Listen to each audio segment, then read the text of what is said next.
This is the hardest Nuzlocke escape room challenge that I've ever created. Welcome to Ancestral X, a ROM hack of Pokemon X that makes the game so much fun, with super tough fights and some super unique and interesting tools given to the player. Each Elite Four member has a Mega Pokemon anchoring their team, and weather is running rampant. I brought my save file to the Elite Four gates and left my friends with 20 Pokemon to try and defeat the Elite Four. So who were my friends here? Flygon HG, a seasoned Nuzlocke veteran and captain of SEAL Team 6, and Squirk, a ball-hard but brilliant Nuzlocker and run-and-bun champion. But this wasn't just another Save My Nuzlocke escape room. This was a competition for $500. $350 for the winner, $50 for second place, and a bonus $50 to each individual that was able to save my Nuzlocke. So the stage is set. Flygon HG and Squirk were going to take on this Elite Four and come out on the other side victorious. Of course, the first part of this challenge was preparation. With 60 minutes on the clock, the two challengers had to take this time to plan and select their final 6 Pokemon. The race for the $250 cash prize begins in 3, 2, 1, go. And they were off. Both players peeling through their PCs to see exactly what kind of tools they had to work with. In this game, every single Elite Four member has a legendary, and every single Elite Four member has a mega, along with a lot of other powerful stuff. So the power level of this hack is very much higher than your standard ROM hack. You get access to a lot of useful tools and great Pokemon, but you also fight really OP stuff. So we're gonna see some Titans clashing. I did want to point out, while these guys are polishing their Elite Four picks, this is another amazing hack built and designed by an amazing developer, this time Axon. Developers make the video game world go round, which is why I'm excited to introduce you to the sponsor of today's video, Boot.dev. Behind every great game is a developer who took the time to hone their skills and create amazing projects. And Boot.dev is all about learning to code the smartest way possible, making sure you're never bored. Boot.dev is online, self-paced, and feels like a captivating RPG game. You play to earn XP, scale levels, achievements, and complete quests to get a top spot on the global leaderboard. The platform is designed to get you writing a ton of code, because getting your hands on the keyboard and shipping projects is the only way to really learn. Learn back-end web development from start to finish in the Python and Go programming languages. And even if you're not ready to make that purchase today, it's worth noting that all Boot.dev content is free to read and watch in guest mode as well, so it's still worth checking out. And if and when you decide to try the paid membership, you'll unlock hands-on coding, AI assistance, progress tracking, and gamification that makes the content immersive. Click the link in the description box and use code Whacko to get 25% off your first month, or even your entire first year if you choose the annual plan. Again, that's code Whacko for 25% off. Thank you, Boot.dev, for sponsoring this video. Let's get back into the action. In the hour that Squirk and Flygon had, they taught moves, gathered resources, and assembled their final 6 team members. So who did they bring? Walking into the Elite Four gates together, they then revealed their teams. And Flygon, if you'll go first. Oh God, I don't want to. I'm not very proud of it, but okay. All right, I got Excadrill, Magmortar, Heliolisk, Unpheasant, Meganium, and Castform. And while Squirk also repped Castform and Heliolisk, he changed up his other 4 for Lovedisk, Rotom Mow, Typhlosion, and Uxie. Admittedly, an hour was not nearly long enough for a ROM hack built like this, never mind one that neither competitor had ever seen or played before. As there was no requirement to start immediately, both individuals keyed in their calculators. But who would strike first? All right, so it seems like Flygon HG is gonna be leading with Castform. Now, it seems like the Rotom Heat will be Volt switching turn 1 against Castform. Maybe it doesn't kill and it could go for Will-O-Wisp. We're gonna see, does he opt to switch to something to take the Volt switch and bait in something else? Or does he try to go to Excadrill? Now, he's got Weather Ball Waterstone. True. Oh, I guess he could just outspeed and kill that guy, huh? No, can't outspeed because of Can't outspeed. But it looks like he has Protect on it deliberately to save himself from that. So if you Mega the first turn, click Protect. Oh, then you get the dynamic speed. Then you're faster, you Weather Ball, and you get a one-shot. So perfect. Okay. All right, let's do it. This is a Mega into Mega Castform. Okay, what's really nice about Castform on this fight is that the highest damaging move in the back is Groudon with Solar Beam. So we should be seeing Groudon come in. Using careful pivots with Unpheasant and Flashfire Magmortar, Flygon stalled Groudon out of both Earthquake and Heat Crash. This allowed Drizzle Castform to walk back in as Groudon smashed Solar Beam. Ready, aim, fire!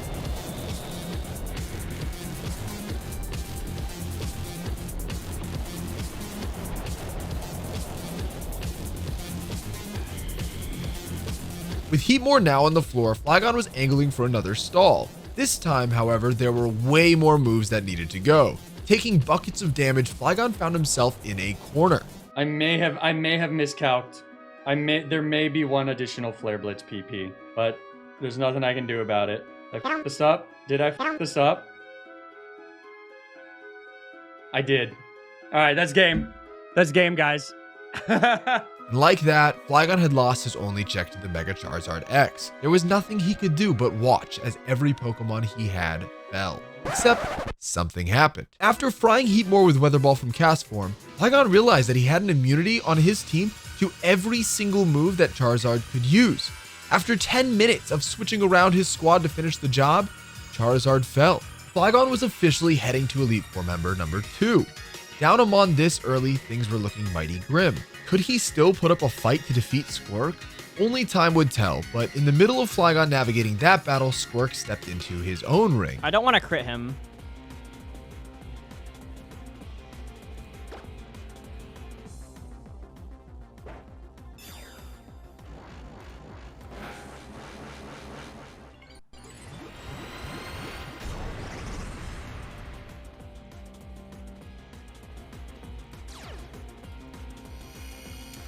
Okay, so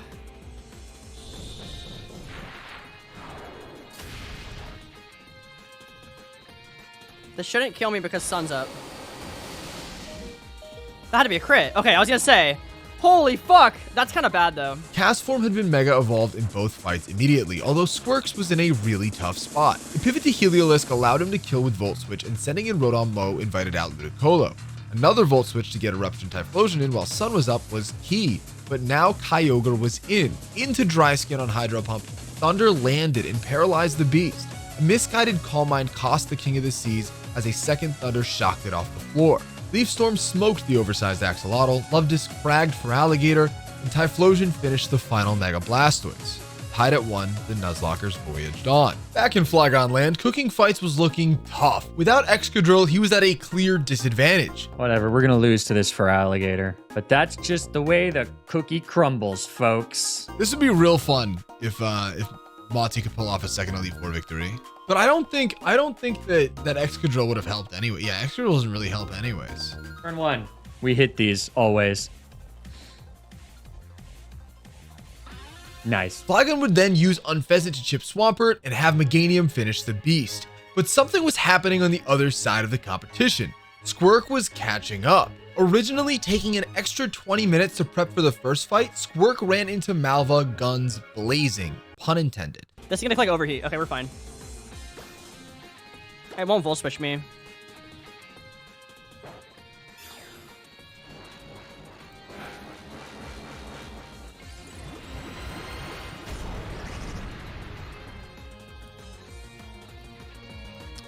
This shouldn't Volt Switch. Overheat was always highest damage.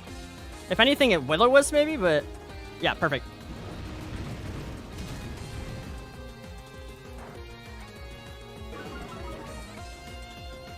All right, this should be Groudon.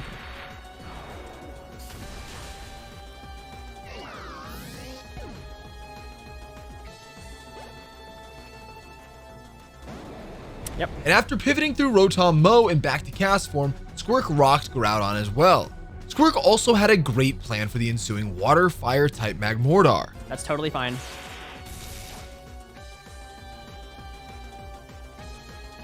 All right. And now because of Life Orb chip, Thunder always kills.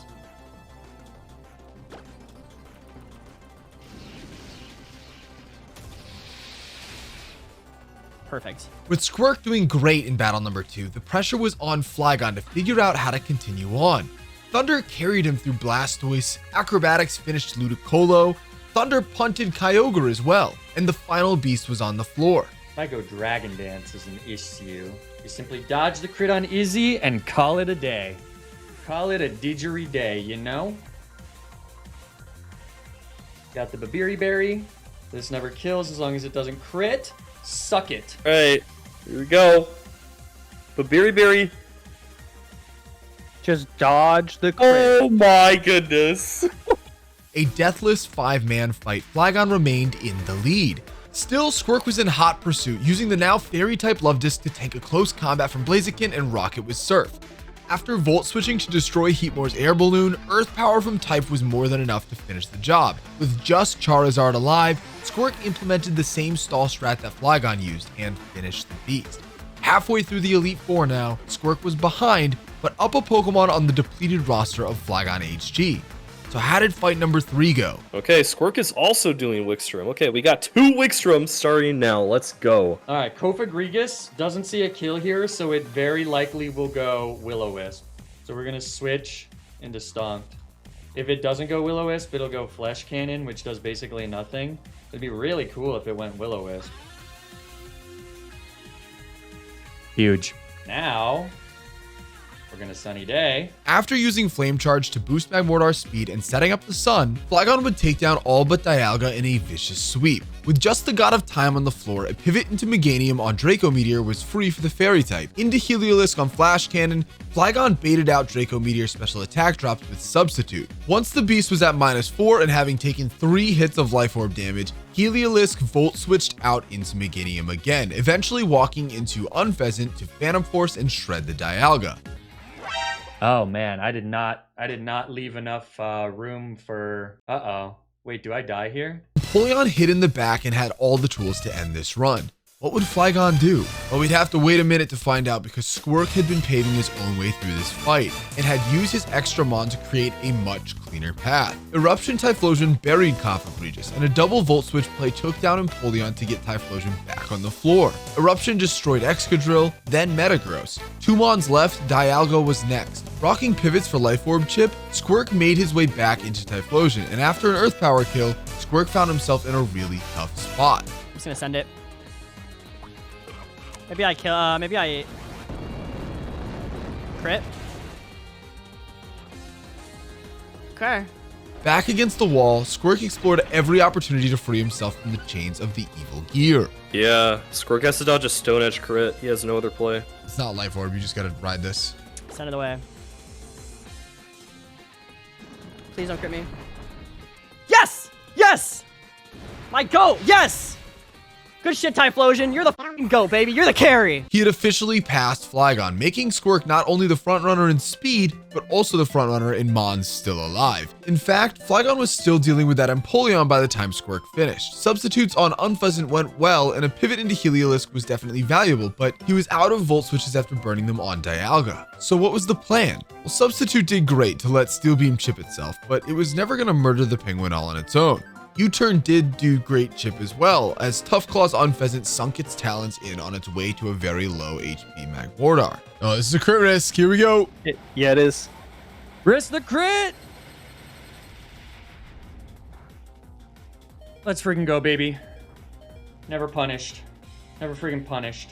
A swap into Heliolisk was free on the water move, and then Flygon remembered a small change that this game institutes. Oh no, wait, you know what? Guess who's immune to Mud Bomb? Levitate Gas Form, let's go, baby! And guess who's only dead to crit Steel Beam this very next turn? Holy crap, that's insane! And guess who has a weird, perverse little freaking Mega? Against all odds, Flygon had cleared yet another leader deathless. They were both down to the final Elite Four member, Drasna. Now, Drasna's team was obviously very good, as even after the introduction of fairy types, dragons still perform incredibly well. Of course, this was another fight in which a certain Excadrill might be very useful. How was Flygon going to clear it? With a full team of Pokemon, Squirk entered the fight first. Okay, this is always a 2-hit KO. Through Black Sludge.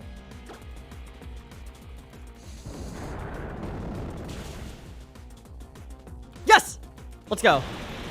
Squirk was stoked not to let Toxic Spikes get up, costing him his Focus Sash in the process. And Massive Love Disc was able to obviously check Kingdra as well as the incoming Superior. The only issue was now, Squirk made a plan going into the fight, and it was about to crumble. This made Salamence. And you know what happens to Salamence? He go bye-bye. What? How? This was a devastating blow. Baiting Pokemon to come out next is a core Nuzlocke mechanic and strategy, and Squirk had anticipated Salamence to come out next because of baiting rules. But because of a bug with Mega Salamence's Aerialite ability, Altaria came out instead. What was he supposed to do? Sending in Rotom Mow didn't help, neither did his free switch to Uxie. You know what? I think I'm cooked. Because this is gonna D-dance. He opted to explode, doing nearly no damage to the fluffy ball of terror. It's set up with a dance. Although terrifying, Squirk discovered through a couple pivots that the little love disc that could was capable of packing this feathered freak up. Draining Kiss sent it home. But now, what to do about Reshiram? It's my play. Heliolisk is probably dead here. Miss. Unlucky. Sorry, bud. Game me. Squirk also let Cast Form die in an attempt to land a critical hit. After the chip from his 3 fallen friends, Luvdisc was able to kill Reshiram and Ice Beam the final Ments. The champion battle awaited him. Now, you might be thinking, wait, how's Flygon doing? Did you just forget about him? No, absolutely not. He was just super cooked and had to take a lot more time with that super significant key loss in his back pocket. That said, he said he was ready for Drasna now. Entering the fight, Flygon had full knowledge of the fact that Squirk had just lost 3 Pokemon. If he could get through this fight, there was a real possibility he could squeak through and outlast Squirk on the champion with 2 additional Mons. There was just one teeny tiny caveat. Flygon had nothing to do with this Mega Salamence at all. Aerially Double Edge shredded everything on his team. There was just nothing to do. Of course, Flygon might call me a hater for saying this because he seemed to believe everything was going to be a-okay. Opening up with Mega Snowstorm Cast Form, Flygon took advantage of a few substitutes to drop Dragalge's special attack as it Draco Meteored. This wasn't without issues, however, as the ugly sea creature dropped Toxic Spikes on the floor before Flygon could eliminate it. Swapping into Unpheasant, Shadow Force punished the monster, inviting out Kingdra. Using a similar stall and drop strategy, and by switching into Heliolisk, then to Magmortar for more, Flygon was able to neutralize this guy as well. And then it was time to unleash the demon, Unpheasant. 2 more. Give me 2 more. Give me 2 more, Lord. I think, I don't know why. Yeah, because if we get frozen here too, just don't freeze, don't crit, don't freeze, don't crit, don't freeze. Ah! Okay.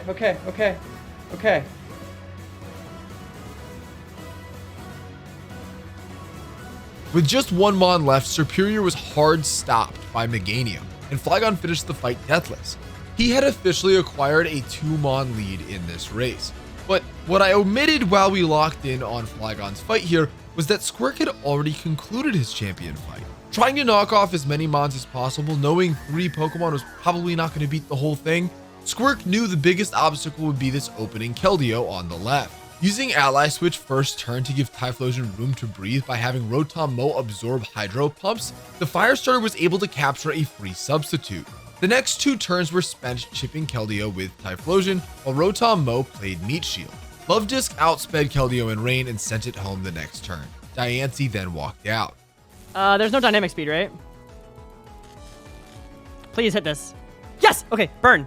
Or crit. Burn? Wait, yes! Come on! Come on. Kill, please. Yes! Okay. It was here, however, that Squirk's luck would run out.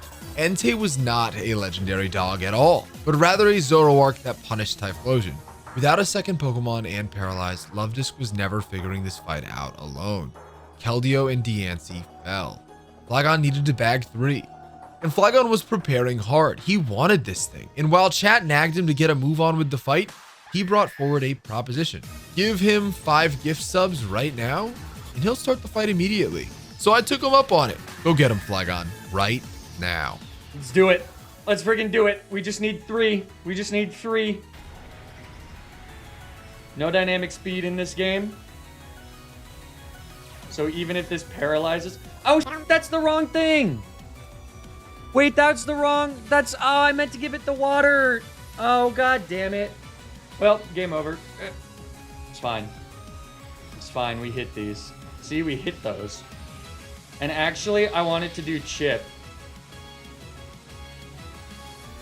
Yo. Let's freaking go, baby. All right. Did not realize that we would actually still be slower than Keldeo, so that was pretty sick. That was a pretty sick full para. I'm not gonna lie. All right, that's one. That's one. Does this bring out Entei? Now the rain. Man, this weather is really gonna fuck me, huh? Yeah, it's Entei. Or is it Zoroark? Oh, I went on the offense. Let's go.